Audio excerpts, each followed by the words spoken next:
சட்டம் ஒழுங்கு பெண்கள் மற்றும் குழந்தைகளுக்கான எதிரான குற்றங்கள் இல்லாத ஒரு சமூக கட்டமைப்பை உருவாக்குவதை இந்த அரசு இலக்காக கொண்டுள்ளது. இந்த நோக்கத்தின் அடிப்படையில் பெண்கள் மற்றும் குழந்தைகளுக்கு எதிரான குற்றங்கள் ஜீரோ டாலரன்ஸ் பூஜ்ஜியம் சகிப்புத்தன்மை என்ற உறுதியான கொள்கையை முதன்மையாக கொண்டு செயல்படுத்துவதற்கு அரசு உறுதியாக உள்ளது. மாண்புமிகு தமிழ்நாடு முதலமைச்சர் அவர்கள் அறிவித்தின்படி பெண்களின் பாதுகாப்பை மேம்படுத்துவதற்காக பெண்கள் தலைமையிலான காவல் பணிகள், அவசரகால நடவடிக்கை மற்றும் குற்ற தடுப்பு நடவடிக்கைகளுக்காக சிங்கப்பெண் சிறப்பு அதிரடிப்படை அமைக்கப்பட்டுள்ளது. இதற்காக தேவையான காவலர்கள், கட்டமைப்பு வசதிகள், உபகரணங்கள், பயிற்சி மற்றும் செயல்பாட்டு தேவைகளுக்கான 354 கோடி ரூபாய் நிதி ஒதுக்கப்படுகிறது. போதைப் பொருள் கட்டணத்தை தடுக்க சட்டத்தை கடுமையாக அமல்படுத்துவதுடன் மக்களிடையே விழிப்புணர்வு ஏற்படுத்தும் அரசு நடவடிக்கை மேற்கொண்டு வருகிறது. மாநிலத்தின் போதைப் பொருள் தொடர்பான குற்றங்களை கண்டறிந்து கடுமையான நடவடிக்கை எடுப்பதற்காக மாநிலத்தின் ஒவ்வொரு மாவட்டத்திற்கும் ஒரு அலகு வீதம் 37 யூனிட்ஸ், நகர்ப்புறங்களில் 28 யூனிட்ஸ் சேர்த்து மொத்தம் 65 போதைப் பொருள் தடுப்பு பணிக்குழு, special task force of intermediation of narcotics and gangsters அமைக்கப்பட்டுள்ளன. போதைப் பொருட்களின் கடத்தல், விற்பனை மற்றும் தவறான பயன்பாடு தொடர்பாக நிதி சார்ந்த புலன் விசாரணை மேற்கொள்வதோடு சொத்துக்கள் முடக்குதல் உள்ளிட்ட கடுமையான சட்ட நடவடிக்கைகள் இந்த யூனிட்ஸ் மேற்கொண்டு வருகிறது. போதைப் பொருள் இல்லாத தமிழ்நாட்டை உறுதி செய்யும் நோக்கில் இந்த அரசு ஒரு மறுவாழ்வு நிதியை உருவாக்கும். இந்த நிதிக்காக 70 கோடி ரூபாய் ஒதுக்கீடு செய்யப்படுகிறது. போதைப் பொருள் மற்றும் போதைப் பொருள் பழக்கத்திலிருந்து விடுபடவும் அதிலிருந்து மீண்டும் வரவும் உதவி தேவைப்படும் நபர்களுக்கு மறுவாழ்வு அளிப்பதற்காக இந்த நிதி முதன்மையாக பயன்படுத்தப்படும். ஒரு புதிய சாலை பாதுகாப்பு கொள்கையை இந்த அரசால் வகுக்கப்படும். இந்த கொள்கையானது ஆர்கனைசேஷன் சிஸ்டம்ஸ், சாலை வடிவமைப்பு மற்றும் பொறியியல் போக்குவரத்து, சட்ட அமலாக்கம், அவசர கால சிகிச்சை மற்றும் விழிப்புணர்வு கல்வி ஆகிய 5 முக்கிய தூண்களை மையமாக கொண்டு உருவாக்கப்படும். மாண்புமிகு தமிழ்நாடு முதலமைச்சர் விபத்து நிவாரண திட்டத்திற்காக 2026-27 ஆண்டுக்கான திருத்த வரவு செலவு திட்ட மதிப்பீடுகளில் 200 கோடி ரூபாய் ஒதுக்கப்படுகிறது.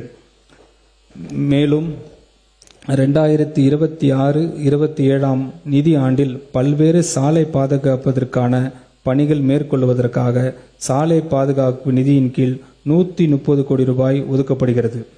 சட்டம் ஒழுங்கு சிறப்பாக பராமரிக்கும், குற்றங்களை கட்டுப்படுத்துவதை திறம்பட கையாளவும் காவல்துறையினருக்கு போதுமான குடியிருப்பு வசதிகள் அவசியமாகும். இந்த நோக்கில் மாவட்டங்களில் காவல்துறைக்கான ரெசிடென்ஷியல் கேம்பஸை கட்டுவதற்கு 431 கோடி ரூபாய் நிதி ஒதுக்கீடு செய்யப்படுகிறது. இத்திட்டத்தின் மூலம் மொத்தம் 5000 காவலர் குடும்பங்கள் பயனடையும்.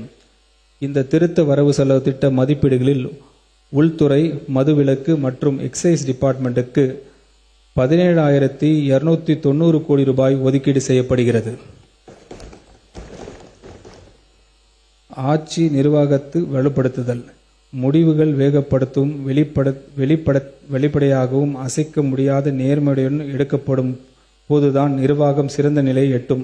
கடந்த 3 மாதங்களில் மாண்புமிகு முதலமைச்சர் அவர்கள் தூய்மையான, ஊழலற்ற மற்றும் வெளிப்படையான நிர்வாகத்தை வழங்குவதற்கான உறுதியான நடவடிக்கைகள் எடுத்துள்ளார்.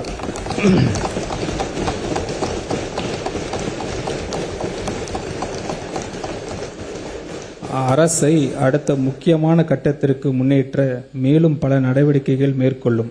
சேவை வழங்குவதில் செயற்கை நுண்ணறிவு போன்ற நவீன தொழில்நுட்பங்களின் மூலம் நமது அரசு பணியாளர்களுக்கு ஊக்கம் அளித்து அவர்களின் செயல்திறனை மேம்படுத்தி அதன் மூலம் தடையில்லாத அரசு சேவைகளை மக்களுக்கு வழங்க முடியும். முதலாவதாக, அதிகாரங்கள் சப்பார்டினேட் அலுவலர்களுக்கு பகிர்ந்து அளிப்பதன் மூலம் தேவையற்ற சென்ட்ரலைசேஷனை அகற்ற முடியும். இதன் மூலம் ஒரு காலத்தில் ஊழலுக்கு வழிவகுந்து தடைகளை நீக்கி குடிமக்கள் தங்களுக்குரிய சேவைகளை தாமதம் மற்றும் இடையூறுகள் இல்லாமல் பெறுவதை நாம் உறுதி செய்கிறோம். இரண்டாவதாக, ஆன்லைன் ஒர்க் அசைன்மெண்ட் எளிமைப்படுத்தப்படுகின்றன. பொறுப்புணர்வு உறுதி செய்ய செயற்கை நுண்ணறிவு துணையுடன் குவாலிட்டி அஷூரன்ஸ் ஆடிட் போர்டு செயல்படும். இதன் கோப்புகளின் நடவடிக்கைகள் தொடர்ந்து கண்காணித்து நியாயமற்ற நிறுவனங்களையும் குறைக்கும். இறுதியாக, தொழில்நுட்பம் நமது பணியாளருக்கு பெரிய உதவியாக அமையும். செயற்கை நுண்ணறிவு, ஏஜென்டிக் ஒர்க்ஃப்ளோ மற்றும் ஸ்பீச் டு டெக்ஸ்ட் ஆகியவற்றை பயன்படுத்துவதன் மூலம் பணியாளர்களின் டிராஃப்ட் தயாரித்தல், விதைகளை தொகுத்தல், ஆவணப்படுத்துதல் போன்ற வழக்கமான பணிகளுக்கு தானியங்கி உதவி பெறுவார்கள். இதனால் வழக்கமான பணிகள் செய்வதற்கான நேரத்தினை சேமித்து அதனை நமது அலுவலர்கள் தங்களது திறனை வளர்த்து கொள்ளவும் உயர் ஆளுமை முடிவுகளை எடுப்பதிலும் கவனம் செலுத்த முடியும். நமது இலக்கு எளிமையானது, ஊழலற்ற, வெளிப்படையான, தூய்மையான மற்றும் மிகவும் திறமையான நிர்வாகம்.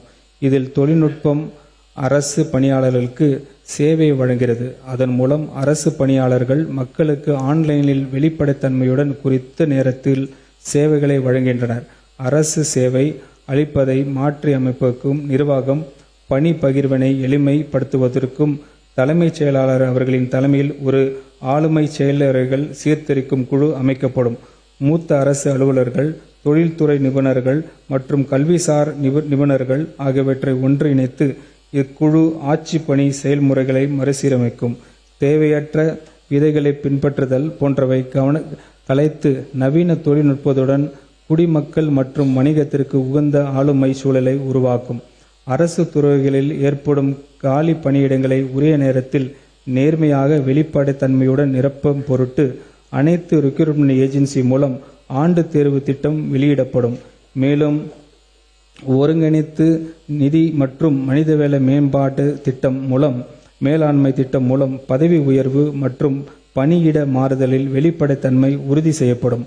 சட்டப்படி உரிய நேரத்தில் அனைவருக்கும் சேவைகள் கிடைக்கும் பொருட்டு சேவை உரிமை சட்டம் வடிவமைக்கப்பட்டு இயற்றப்படும்.